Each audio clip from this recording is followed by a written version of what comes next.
Welcome to another In Wheel Time podcast, a 30-minute mini version of the In Wheel Time car show that airs live every Saturday morning, 8 to 11 a.m. Central. Max anywhere. From the 63rd Annual Autorama at the George R. Brown Convention Center in downtown Houston, Texas, it's the In Wheel Time Car Talk Show. Coming up, another guest from the massive participants at this year's show. I got to drive the new Jeep Compass. I'll give you my thoughts on it. Conrad has the cruise-in calendar and This Week in Auto History. And later we'll bring you the stories making automotive news headlines. Just ahead on the In Wheel Time Car Talk Show. Howdy, along with Mike Out of This World Mars, King Conrad DeLong. We always need more Jeff Zekin. He's right there. And right behind him, next to him, is David Ainsley. Right. Has anybody ever asked you about that? They ask me all the time. Do they really? Yeah, I have to refer them to David. Yeah. Here's his phone number. You ask him. Anybody ever talk to you about that, David? Mm-hmm. Okay. Well, I can't believe that it's already the start of hour number 3. We should be drinking. We should be, but should we be. have to hold off on that. They do sell alcoholic beverages I here. saw By the them. way, the doors are now open. The doors are open. Yeah, and the masses are filing in. They're massing. Flowing in. And flowing right here into the guest seat at our remote facility. Studio. Well, I wouldn't call it a studio. I'd Jail call cell. it a desk. Prison Okay. cell. Our remote desk here at the George R. Got enough Brown. wires around us to be Cell a studio. Well, hopefully everybody can't see all of that because it's really not something to brag about. But joining us here is Eric Lipper. Eric, good morning, and thanks for joining us. Good morning. Eric and I had a nice conversation, a move-in day, which was Tuesday. Here it is Saturday already.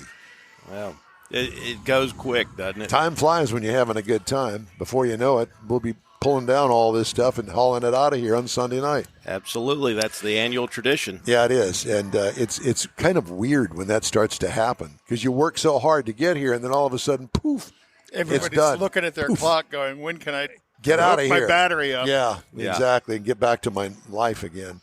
Eric's got a very unique vehicle, and it drew my attention, obviously, because he's right across the booth from us here. And he's got a beautiful display of a 1964 and a half pre-production Ford Mustang convertible. Yeah. And he started telling me about it, and I was absolutely blown away. And I'll let you tell the story instead of me because you tell it much better than I do. But this is a very unique car. Well, thanks. I'm happy to talk about it. This Mustang was born on December 9th, 1963, if you think about that. And in December 9th of 1963, Mustangs were born in a warehouse in Dearborn because it is a pre-production car. And so people employed by Ford are told to put these cars together and let's see how the parts fit. And this is one of about 200 examples that were built in the period. Of the 200 examples, this is the very first convertible that was built. Oh, wow. I was about to ask you, how many convertibles were in that 200? About 70 cars. Oh, wow. Now, by the way, if you think about the New York World's Fair, April 17th, 1964, Ford had cars on a rail there. Was there? Yeah, well, 64 World's Fair. if you rode in the Mustangs that were towed around on the track there, those had no engines in them, and they were towed, and those were part of the pre-production cars that were built. So it's part of this era of these Exactly. cars. Yep. This car, if you look at the display outside the convention center in New York, April 17, 1964, this is the car that was on the display. Oh, that was under the Under for lack of a that better- hoop deal. arches kind of thing. In fact, when I took the car to the Mustang Club of America, I have a setup that looks like that, but I didn't bring it in here because it's too cumbersome. But, you know, these cars are really unique. You know, you look at, what I love is you look at it and you say 64 and a half Mustang, but if you took the tape measure out, it's an inch shorter. And Really?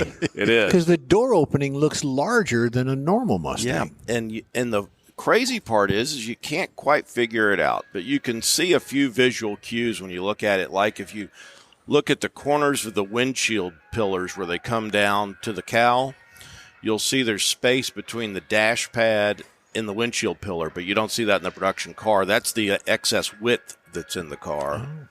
The length difference is everywhere. The wheelbase is about a quarter of an inch shorter than the production car, and it's somewhat because it's hand assembled. Right.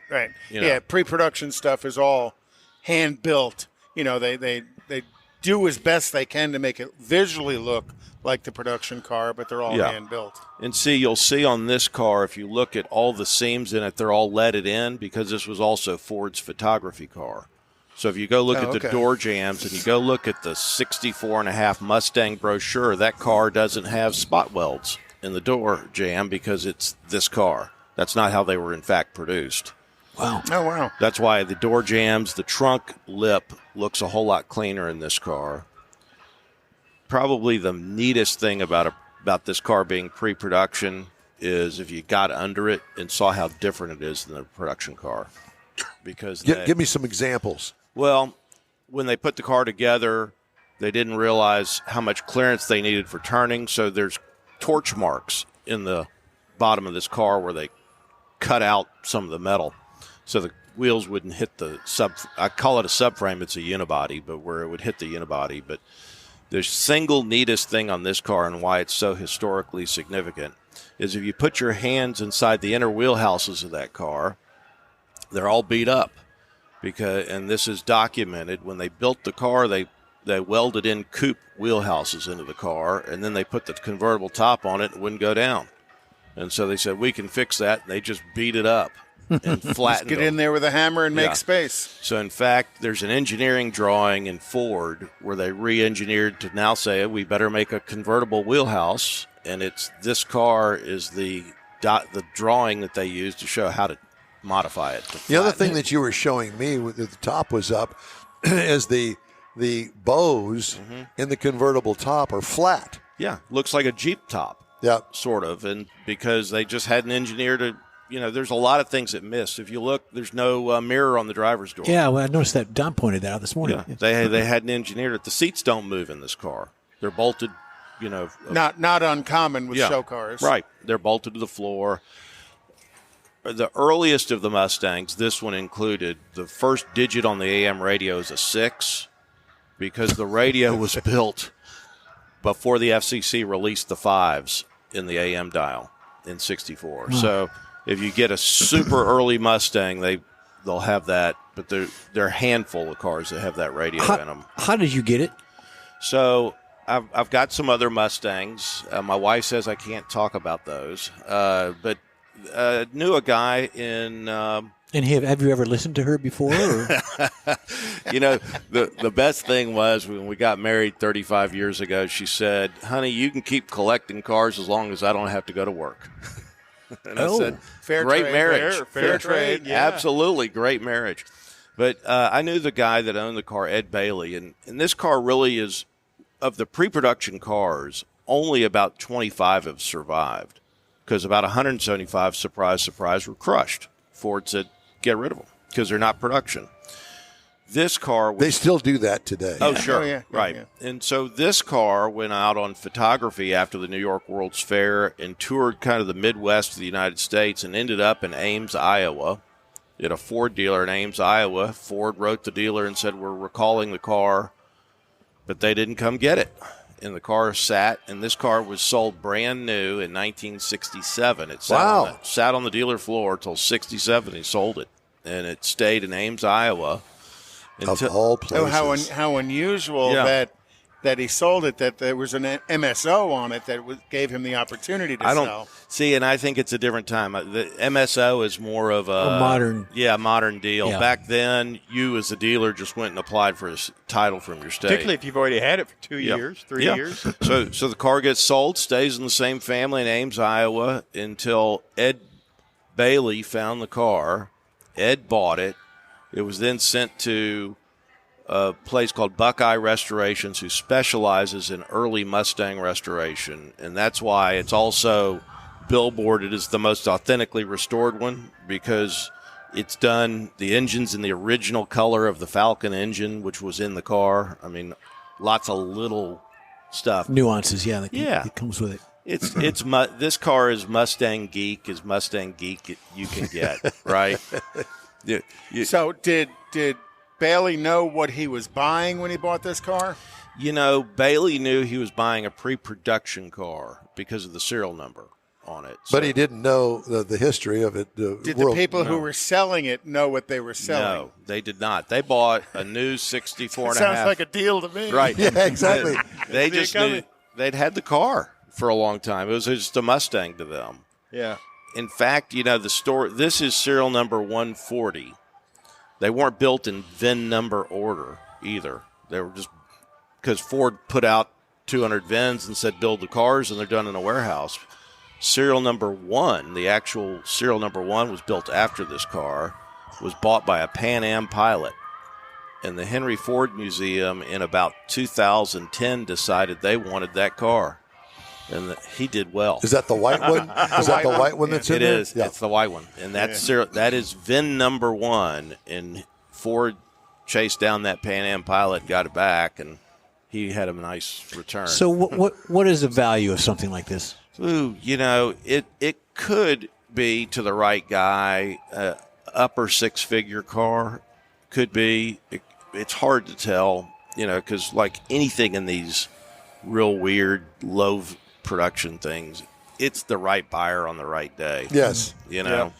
Correct. Like Ford looking for that number one. They're willing to pay for that. Exactly. Have you had conversations with Ford about this car? This car actually has been both at the Henry Ford Museum. On display? Yeah, I displayed it there. It was at the Peterson on display there. Wow. How cool is that? And so it's had some national prominence. It's been at Audrain. It's been at Amelia Island. I just took it to the Mustang Club of America. And I like to show the cars. That's my hobby. Yeah. As you've probably watched, I like to polish. I was going to say, since you've been here, there's another layer of dust that kind of floated on there. You might want to take care of that. Yeah. No, I try and keep it clean. The irony is I've owned the car a long time. I've probably driven it 100 miles the whole ownership. Just up and down the driveway to get it onto Pretty the trailer. Much. And so when I was bringing it in here, right as I'm getting my fire marshal inspection to come in the building, I smell fuel, and it's leaking. You saw it. Yeah. And the accelerator pump had just decided to let go.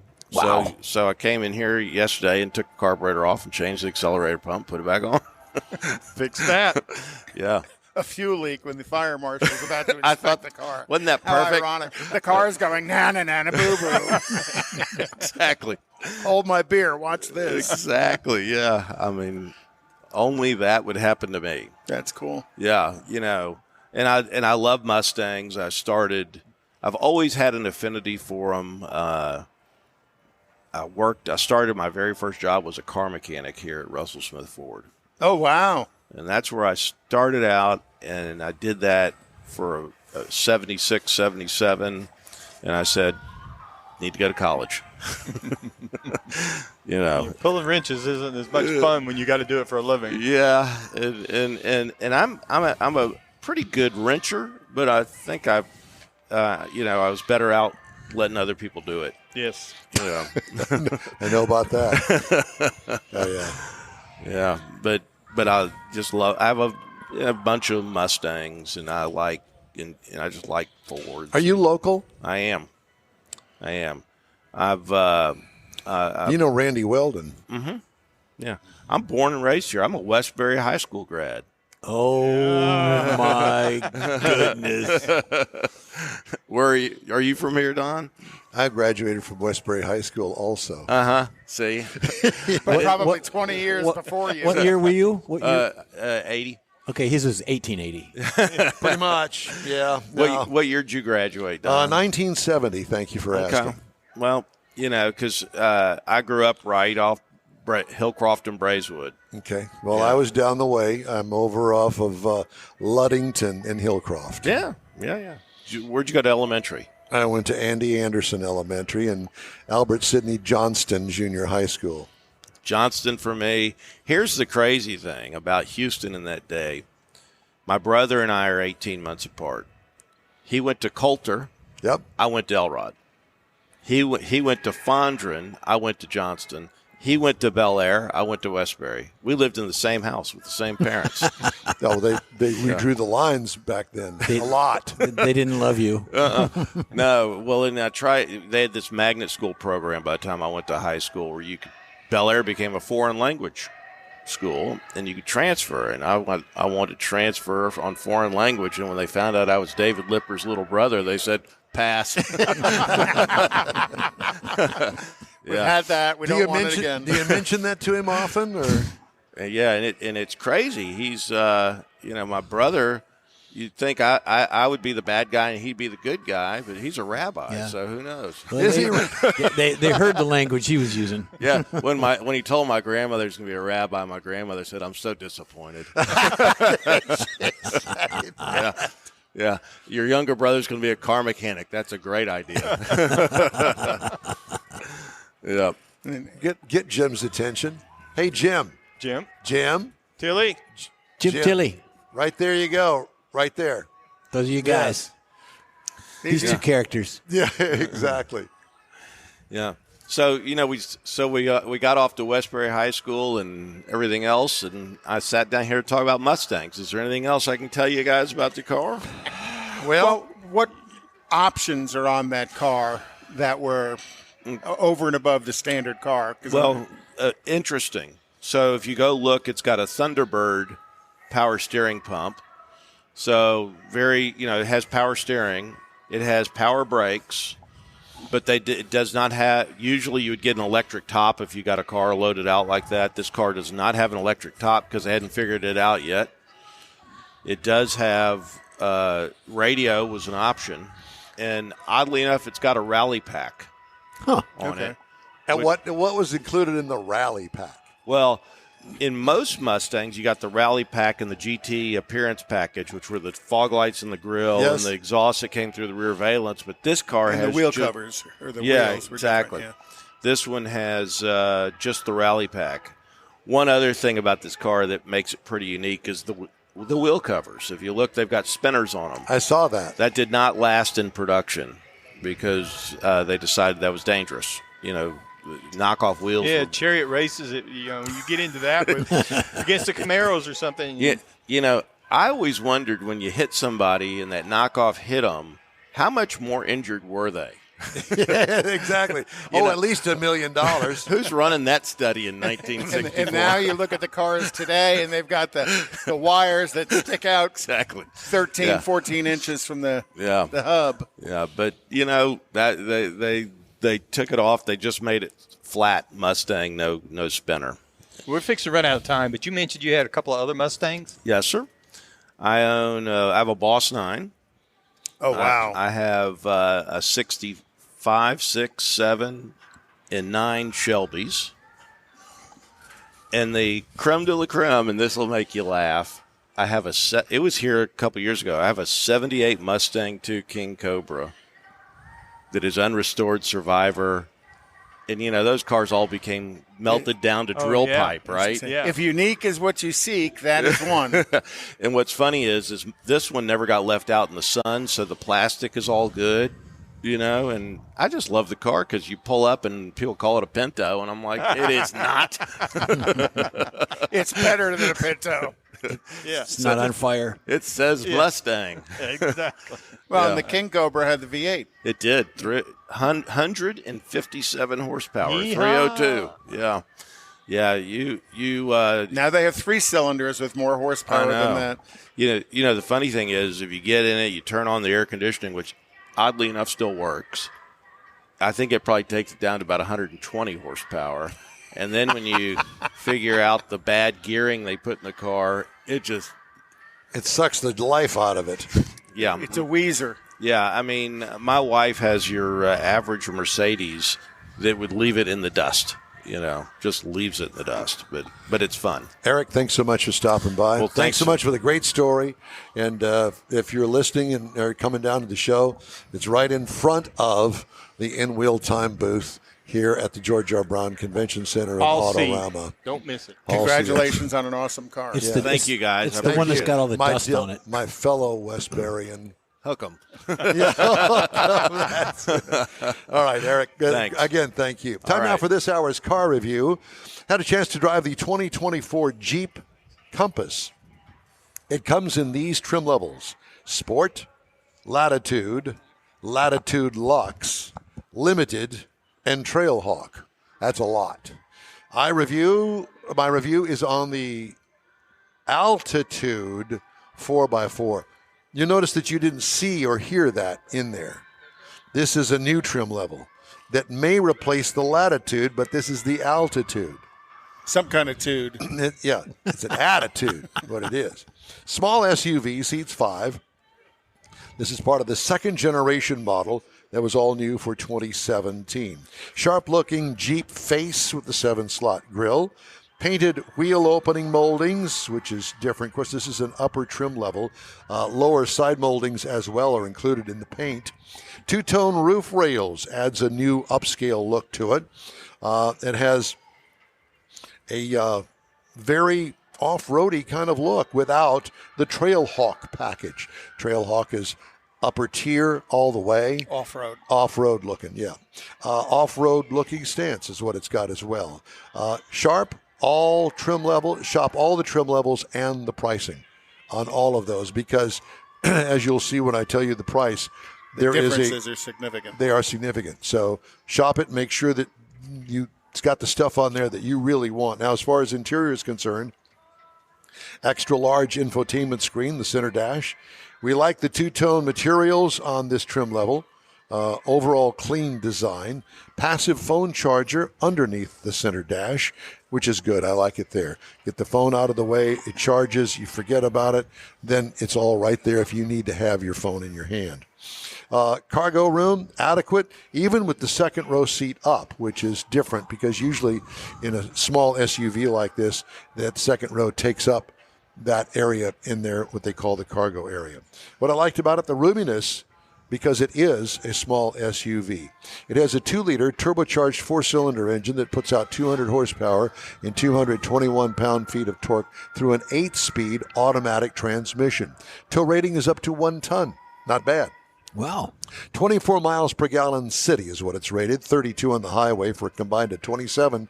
I got 28.2 miles per gallon over 259 miles. It's because you don't drive like Mars. What? I got Everybody drives like 28.2 miles. Not most of it on the high. Well, the loop, the tollway. Yeah. So there's that. What I liked about it, the mileage. What could use improvement? The transmission does get confused at times if you expect quick downshifts, and the start-stop feature can be annoying. It depends on what you're doing with it, where you're driving, whether you turn the start-stop off, well, leave it start-stop on. can be annoying on anything. Yeah, it can be. There are some vehicles that you can't even tell that they're starting and then stopping. So, ride and handling. We like the suspension compliance.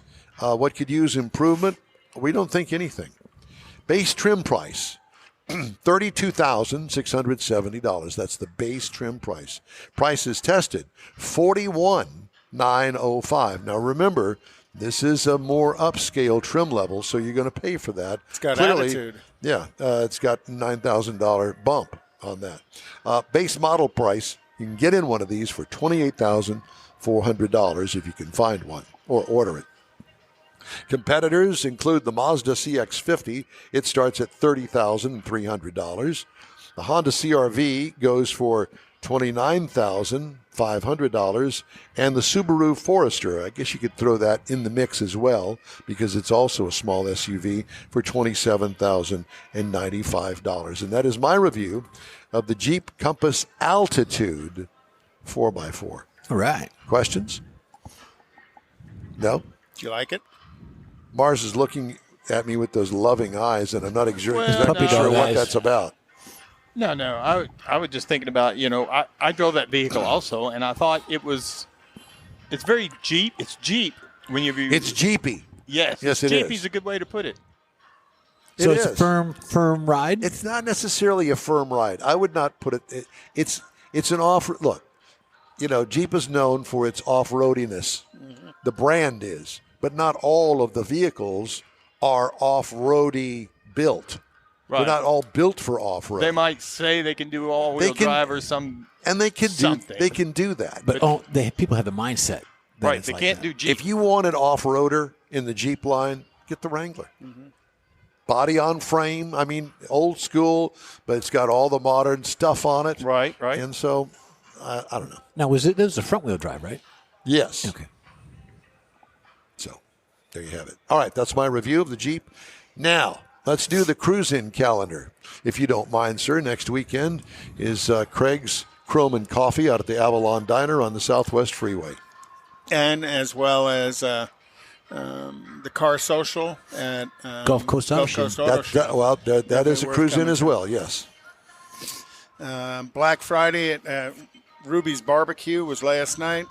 Well, that's last night. Yeah, but I heard they had a good, real big turnout. Great, that's great. The ribs were great. The ribs are great. Yeah, still feeling them this morning. But it was last Electrics night. and Exotics in Magnolia, Texas at Garages of America is tomorrow at 9 a.m.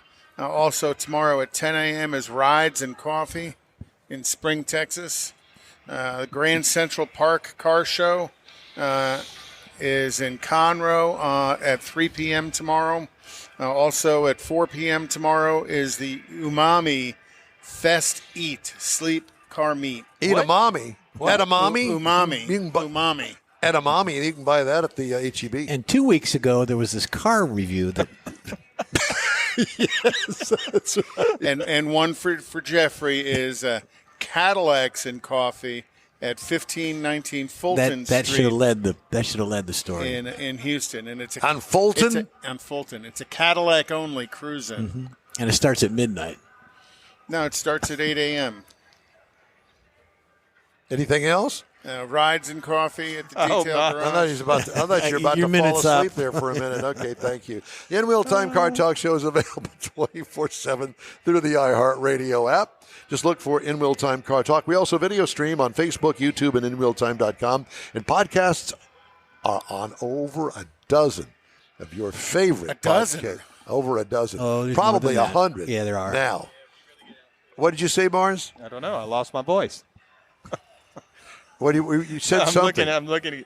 Yeah, it's also on. We also have you can get the audio and video podcast, 2 different podcasts now on YouTube. Podcasts. Okay, very good.